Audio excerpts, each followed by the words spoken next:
An FBI director accused of having financial ties to China. A congressman accusing him of protecting pedophiles.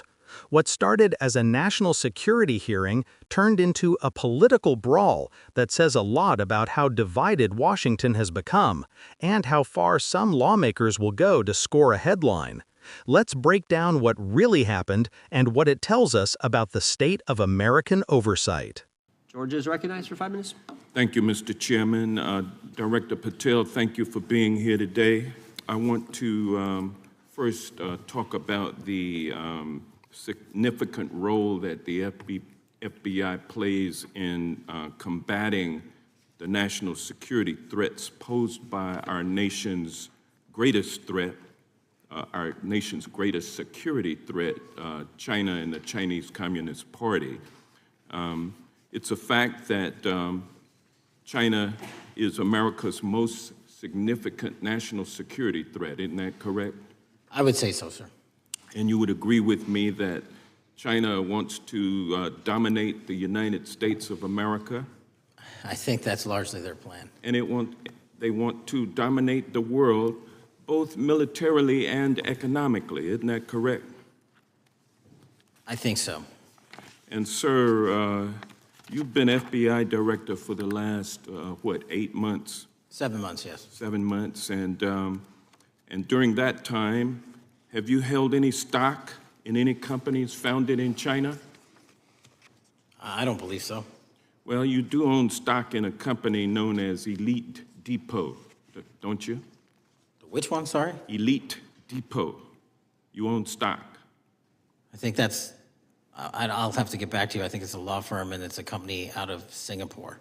Okay, well, no, the company out of Singapore, which is owned by Elite Depot, is the Shein Company, which was founded in China, correct? That company operates out of Taiwan. Well, they changed their headquarters from China back in 2022 to Singapore for tax purposes, but it's owned by a Chinese billionaire. I think his name is Charlie Zhu, and you own stock in the company that owns Shein. Which I disclosed during my confirmation process. You certainly did. And now, do you still hold that stock in that Chinese company? Pursuant to the Department of Justice, who reviewed my material that was submitted during my confirmation process, I was able to hold certain stocks, and they made the decision. You still hold the stocks that you have? You still hold on to these Chinese stocks, these stocks in this Chinese company? I disagree that it's a Chinese company, but I was in the DOJ, when you're appointed, makes a call on what you can and can't possess. Well, now, let me ask you this. Chinese companies steal trademarks, they produce counterfeit products and sell them over the internet on platforms such as Shein. They steal intellectual property. They steal data from American companies, and to me it seems inconsistent with your role as FBI director that you would own stock in a company that is based in a country that is the nation's premier national security threat. It's like you are putting your own financial security over the security of the nation. I disagree with that characterization. Well, I think the American people look at it like it's a classic situation of the fox guarding the hen house. If the FBI is charged with investigating espionage, economic espionage by companies controlled by the Chinese Communist Party, and you are the director of the FBI, you've got a conflict of interest. Sir, I would just show if there's any intimation that I'm against. Why are you holding on to this stock? It wasn't a decision I made. And it's valued at up to $5 million as of when you last reported, correct? $5 million in stock? No, I don't follow it. You don't follow it, but you're still making money off of it. I don't have any money off of anything. Well, what I have done... Trump's trade policies directly impact the value of that Chinese stock. Won't you agree with that? Which trade policy? I'm not a trade expert. Okay, all right. But I want to tell you Play this. crazy on me today. Let me ask you this question. Why are you hiding pedophiles? Why are you shielding pedophiles? Why are you protecting pedophiles? That is maybe the most offensive thing you could say to me, given the numbers. Well, you have not released Given the the Epstein numbers files. of pedophiles. You are aware of the we have Epstein arrested- client list that was published in the 18,000 Time the gentleman has emails expired.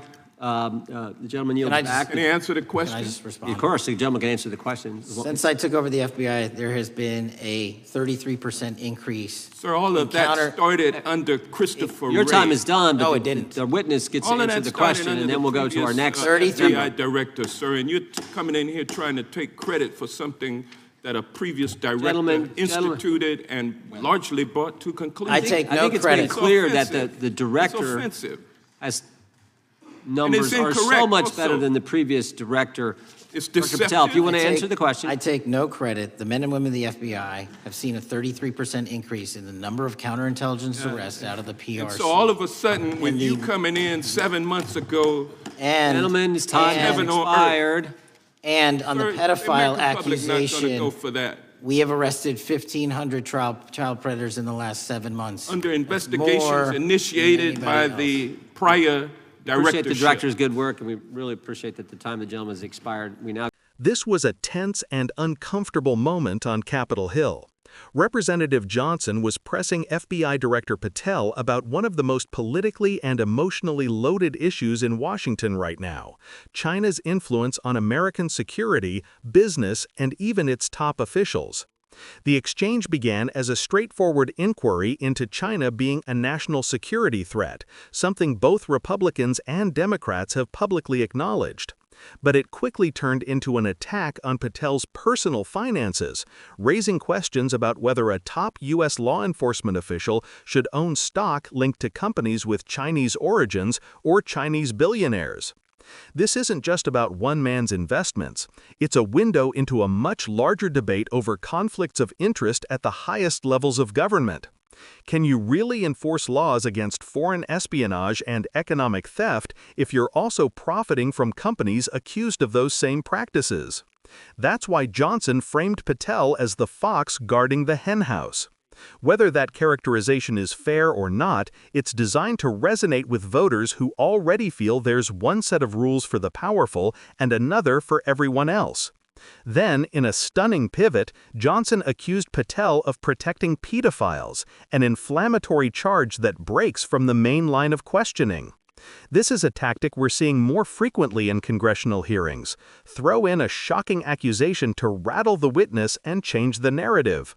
Patel pushed back hard, calling it offensive and citing numbers of child predator arrests under his tenure. But the damage was done. The hearing had gone from a policy discussion to a spectacle of confrontation. For viewers, the real story isn't just whether Patel owns a certain stock or whether the FBI is doing enough to fight child exploitation. It's about how political theater and personal attacks are now woven into oversight hearings and what that means for the public's ability to get clear, honest answers from government officials.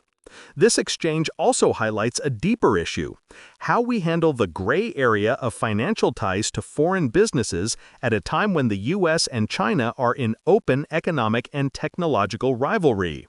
If the U.S. wants its agencies to be credible in countering China or any adversary, transparency and conflict of interest safeguards must be ironclad.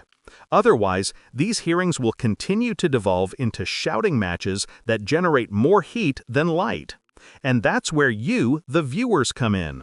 If you believe government oversight should be about facts and accountability rather than sound bites and personal attacks, it's up to us to demand higher standards. Don't just watch, share this video, subscribe to Left Lens, and keep the pressure on for the kind of honest debate democracy needs.